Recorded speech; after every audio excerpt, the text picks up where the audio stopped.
In this video, I'm going to go over briefly how to set up EtherCAT mon, how to create your EtherCAT mon spec file to stream data from an EtherCAT device.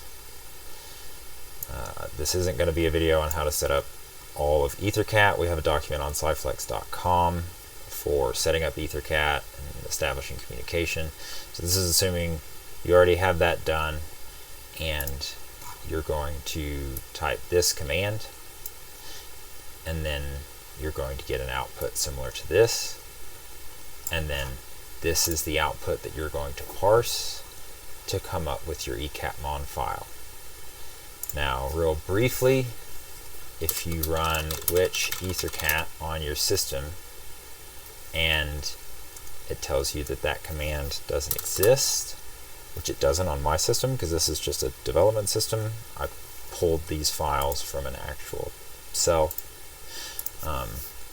Then you would have a directory opt ether lab bin, and which I do not because this is my dev system, but in there would be a command called EtherCAT. So if that doesn't resolve, you can create an alias, or you would need to type opt etherlab bin EtherCAT cstruct.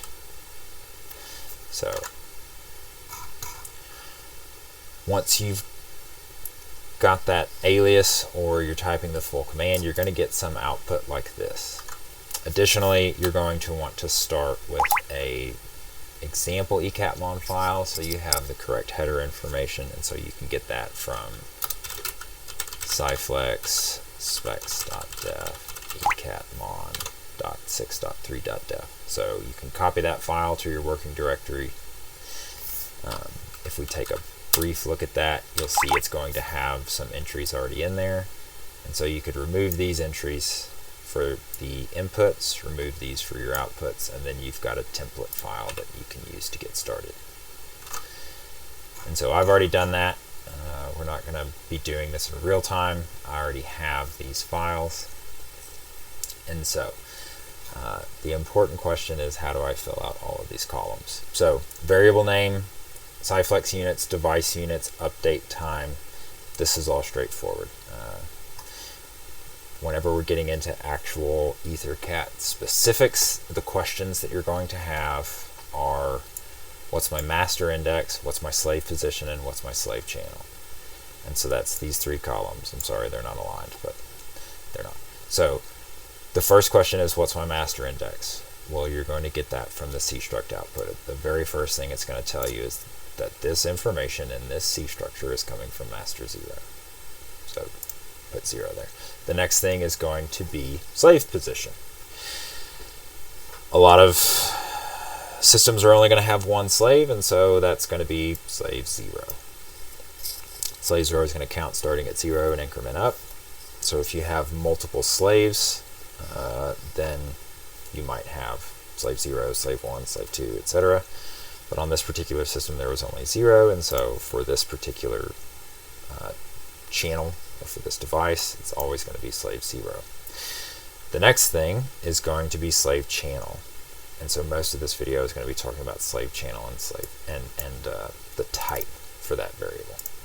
So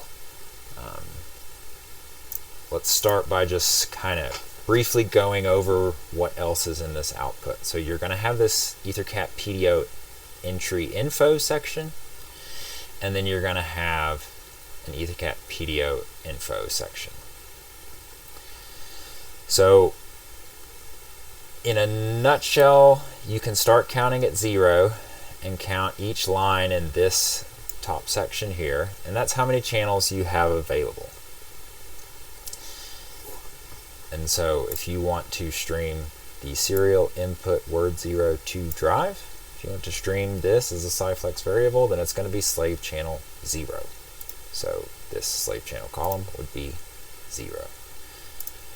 But if you're only looking at this top section, then you don't know what's an input and what's an output unless you happen to get lucky and this says to drive. But that's not always going to be the case. So the next question is, How do I know if it's an input or an output? And that's where you essentially come down to here. So in here, you have a breakdown of all the PDOs that are sent. So this is a PDO, and it starts on slave channel 0, and it has 4 entries.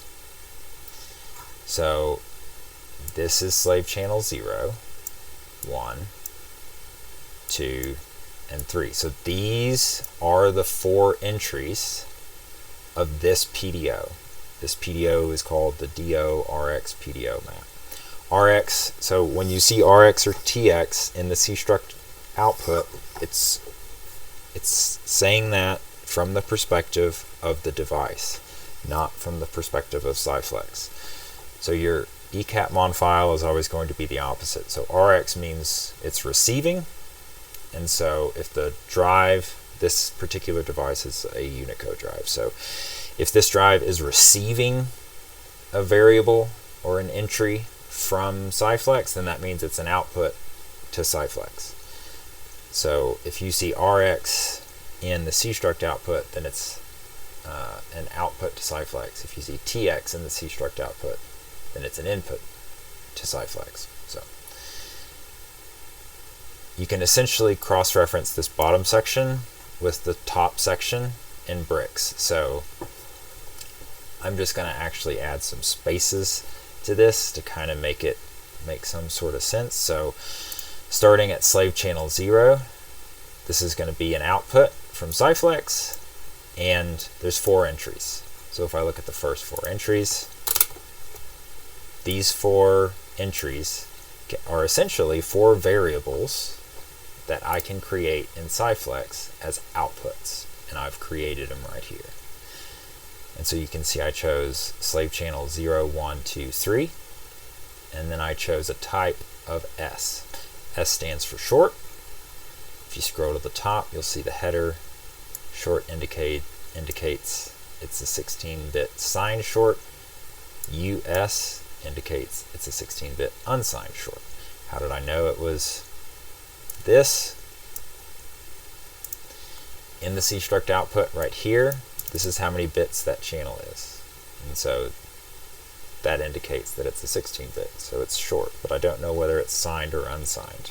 How do I figure that out? Well, sometimes you can parse that from the EtherCAT SDOs command, but some devices, such as this one, they don't have any SDOs. It doesn't return anything when you type EtherCAT SDOs. So you can either consult the manual or you can guess and see if it works, and if it doesn't, try the other one. So I happen to know in this case that it's type short.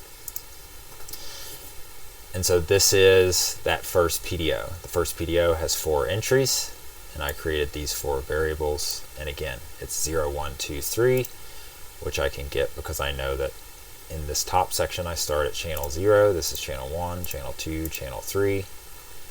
And then it kind of also gives me some indication down here that when I start at channel 0, I've got 4 entries. Okay, then I can look at the next one. So this one says, starting on channel 4, I've got 8 entries.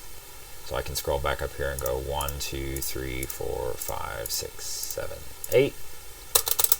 This is the next PDO. And so if this is channel 0, 1, 2, 3, then that means that this is going to start at channel 4. And so when I go to my EtherCAT mon file, slave channel 4 starts with this. Again, it's type short, and that's because this is 16-bit, and I happen to know that this one, none of the values that are streamed from this Unicode drive are unsigned. They're all signed. I do the same thing for this. Here, we're starting on channel 12. It says we've got 8 entries, and so this is channel 12. I count down 8 entries, and so I know that I've got this many 32-bit.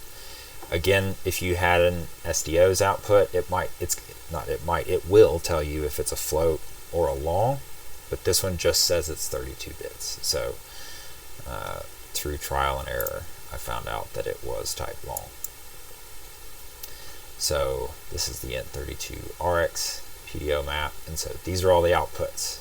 I know that these are all the outputs because in the cstruct at the bottom there's only 3 PDOs that are Rx. So next I go to TX. So TX, just put another space here for the visual. These are all my Cyflex inputs. And so here starts my inputs. So my first set of inputs, it's starting on channel 20, and there's 7 entries. So I know that that's this, 1, 2, 3, 4, 5, 6, 7. So these are the 7 entries from this PDO. Now, as we're going down, it starts to get a little confusing, and we maybe haven't kept track, and maybe you don't want to start counting from 0 at the top every time.